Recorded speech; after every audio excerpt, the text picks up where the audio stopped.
बिस्मिल्लाहिर्रहमानिर्रहीम। आज का हमारा जो लेक्चर है वो चैप्टर नंबर 4, टॉपिक नंबर है वो जी रेजोल्यूशन ऑफ फोर्सेस। हम लास्ट लेक्चर जो था उसमें डिस्कस किया था एडिशन ऑफ फोर्सेस को। हमने उसमें head to tail rule use करके दो वेक्टर्स को प्लस किया था। एक दो वेक्टर को प्लस करने से हमें एक वेक्टर हासिल हुआ था। आज जो हमारा जो काम है जो इससे डिफरेंट है थोड़ा, यानी कि आज हमने रिजॉल्व करना है एक वेक्टर को दो हिस्सों में, ठीक है।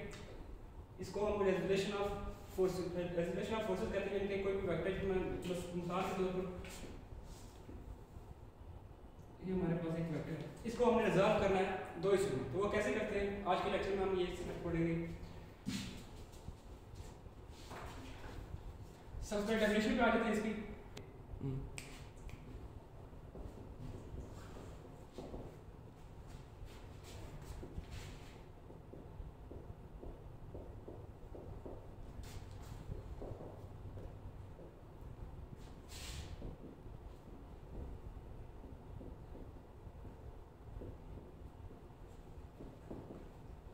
Resolution splitting of force into its components से क्या होता है रेजोल्यूशन ऑफ फोर्सेस, यानी कि कोई भी एक फोर्स है हमारे पास, उसको हमने स्प्लिट करना है टू पार्ट्स में।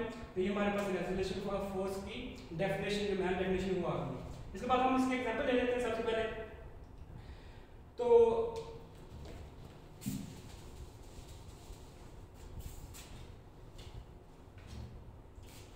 यहाँ से हमें एक सिंगल फोर्स है, फॉर एग्जांपल ये एक वेक्टर है हमारे पास, इसको हमें रिजॉल्व करना है टू पार्ट्स में।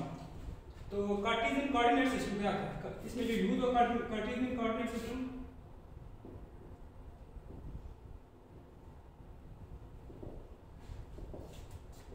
सबसे पहले हमें पता होना चाहिए कार्टेशियन कोऑर्डिनेट सिस्टम क्या होता है।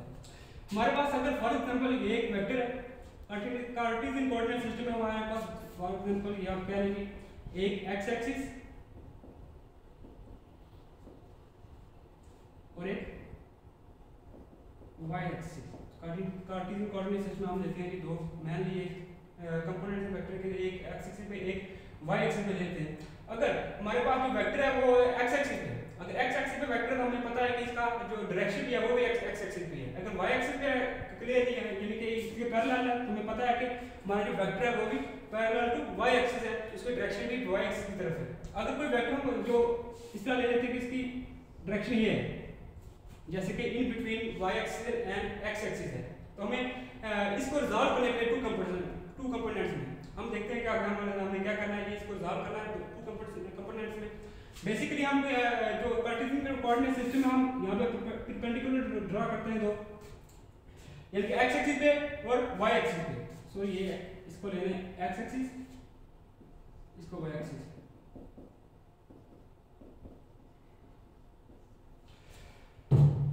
तो इसको जो तरीका इसको करने का वो ये है कि आपने परपेंडिकुलर ड्रा करना है, एक एक्स एक्सिस पे करना है और एक वाई एक्सिस पे करना है। फॉर एग्जांपल हमने यहाँ पे परपेंडिकुलर ड्रा किया एक्स एक्सिस पे और इसके साथ ही हमने एक परपेंडिकुलर ड्रा कर लिया वाई एक्सिस पे, और यहाँ जो एंगल बना हुआ है 90 डिग्री का, तो इसको हमने रिजॉल्व कर लिया। बेसिकली एक्स एक्सिस और वाई एक्सिस में हमने परपेंडिकुलर ड्रा करके इसको रिजॉल्व कर लिया। उसके बाद हम मैग्नीट्यूड ऑफ कंपोनेंट्स देखेंगे, इसकी मैग्नीट्यूड ऑफ कंपोनेंट क्या होती है, कैसे निकालते हैं।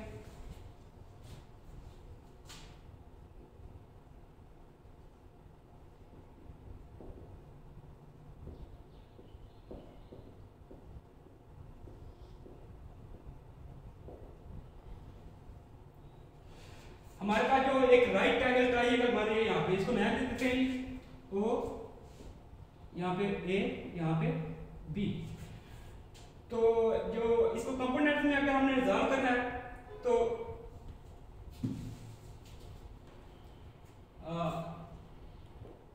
साइन थीटा हमारे पास इक्वल होता है जी बेस और hypotenuse cos theta is equal to, so sin theta is equal to perpendicular और hypotenuse cos theta is equal to base over hypotenuse, और tan theta हमारे पास equal to perpendicular over base। ये जो factor, ये जो vector है ओ ए, जो line आपको नजर आ रही है, ये हमारे पास बेस है इसको बेस कहते हैं जी, जो इस पे परपेंडिकुलर 98 डिग्री का एंगल बना रहा है इसको, और परपेंडिकुलर कह सकते हैं, इसको डिनोट कर सकते हैं इस फॉर्म से। उसके बाद ये वाला जो हमारे पास O से B तक है, इसको आप हाइपोटेन्यूज कहेंगे। अगर इसको हमने मैग्नीट्यूड ऑफ कंपोनेंट्स फाइंड करनी है तो सिंपली आपने करना क्या है कि यहाँ पे जो साइन थीटा है वो है परपेंडिकुलर ओवर बेस। यहाँ पे हमारे पास जो परपेंडिकुलर है is equal to A B के इक्वल है, और बेस जो है वो इक्वल है ओ ए के, और hypotenuse is equal to O B. अब आपने जो परपेंडिकुलर ड्रा की है इनको आपने सिंपली नाम दे देना है। फॉर एग्जांपल जो बेस के ऑपोजिट है परपेंडिकुलर जो पैरेलल है इसके जो लाइन आ रही है fx, इसको क्या है, और इसको जो परपेंडिकुलर यहाँ पे इसको आप fy का नाम दे दें। तो करना क्या हमने सिंपली इसमें जो वैल्यू को पुट करना है, जो हमने यहाँ पे sin थीटा cos थीटा और tan थीटा हमने यहाँ पे निकाले, तो उसमें ये सिंपली वैल्यू को पुट करना है कि sin थीटा किसके इक्वल है।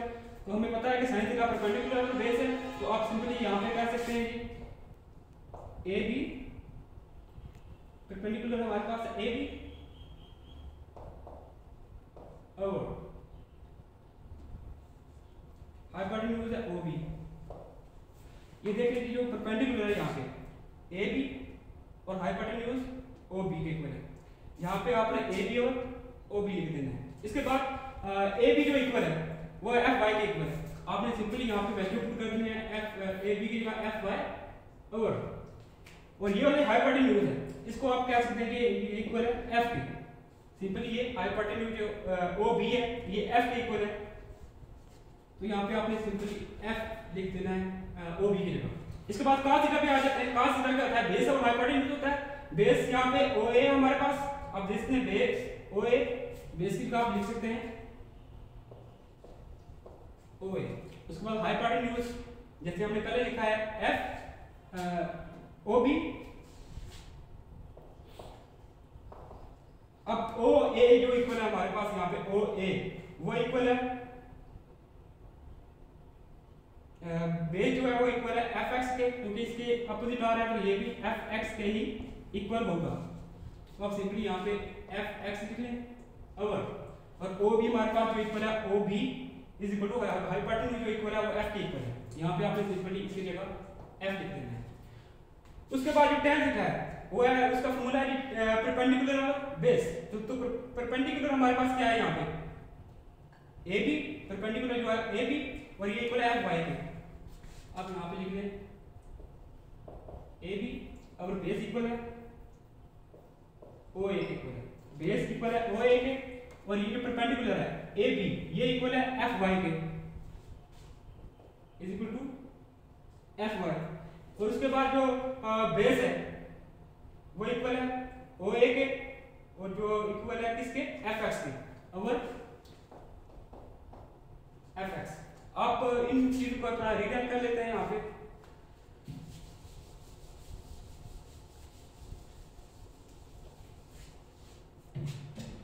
सबसे पहले इसको ले लेते हैं sin थीटा को। sin theta is equal to fy और f।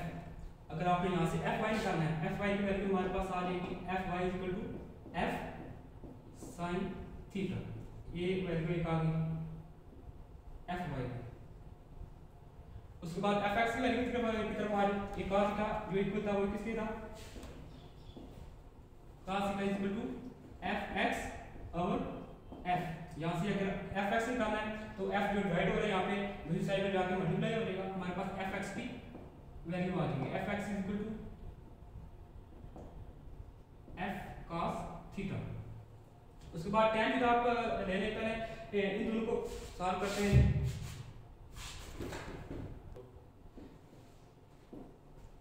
एक को आप कह लेंगे इक्वेशन नंबर 1 और एक को इक्वेशन नंबर 2, यानी कि ये दोनों जो इक्वेशन है एक हॉरिजॉन्टल कंपोनेंट और एक वर्टिकल कंपोनेंट की मैग्नीट्यूड हमें दे रही है। यहाँ पे मैग्नीट्यूड ऑफ कंपोनेंट्स हम फाइंड कर रहे हैं, तो जो इक्वेशन नंबर 1 और इक्वेशन नंबर 2 हमें magnitude of vertical and horizontal components दे रहे हैं। अब मैग्नीट्यूड ऑफ फोर्स जो हमारे पास जो हाइपोटेन्यूज था, उसकी फाइंड आउट करते हैं कि कैसे किसके थ्रू होगी।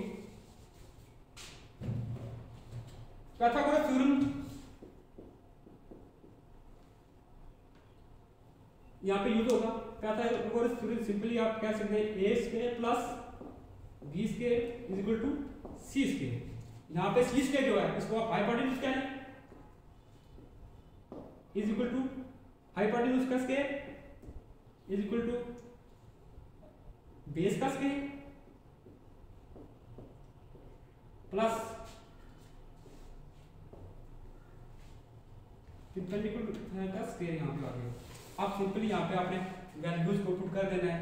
हाइपोटेन्यूज की वैल्यू क्या थी, बेस की वैल्यू क्या थी और परपेंडिकुलर की वैल्यू यहाँ पे क्या थी। हमने देखा था कि हमने डिनोट भी किया था हाइपोटेन्यूज एफ एक्स हमारे पास बेस थी और एफ वाई हमारे पास परपेंडिकुलर था। तो आपने सिंपली यहाँ पे वैल्यू पुट कर देना है। हाइपोटेन्यूज की जगह आपने एफ लिखना है, एफ का square is equal to base की जगह आपने लिखना है एफ एक्स का स्क्वायर प्लस परपेंडिकुलर की जगह आपने लिखना है एफ वाई का स्क्वायर। अब यहाँ से हमने साइन खत्म करना है तो एफ हमारे पास एफ इज इक्वल टू, अगर हमने स्क्वायर खत्म करना है, स्क्वायर रूट को खत्म करना है तो आपने सिंपली अंडर रूट ले लेना है दोनों तरफ।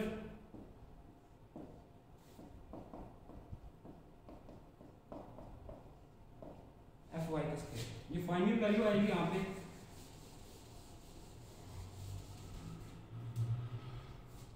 ये स्क्वायर रूट से cancel, F is equal to F X का स्क्वायर प्लस एफ वाई का स्क्वायर। ये हमारे पास आ गई मैग्नीट्यूड ऑफ एफ जो हमने फाइंड आउट कर लिया यहाँ पे।